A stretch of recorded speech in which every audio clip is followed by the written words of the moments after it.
Diberikan pasunatan adus nu utami, tapi lamun eta jalma geus adusna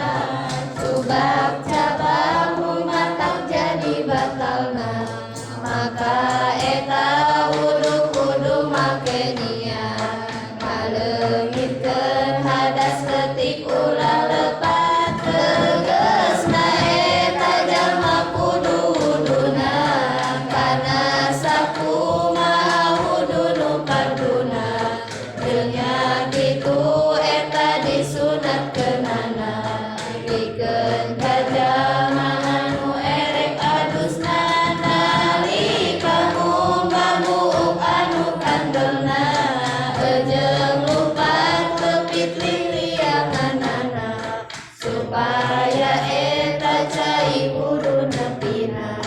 kana jero buuk jeung lupat tepitna, jeung nya kitu eta disunatkeunana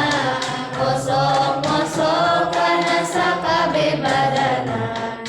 jeung disunatkeun dina bilanganna nyaeta 3 kali kumbahanana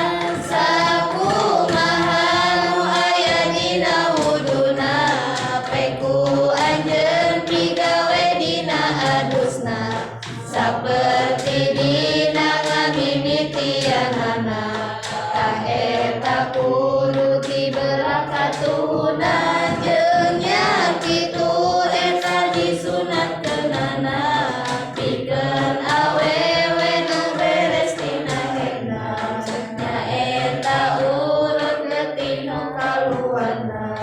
eta diolesan ku minyak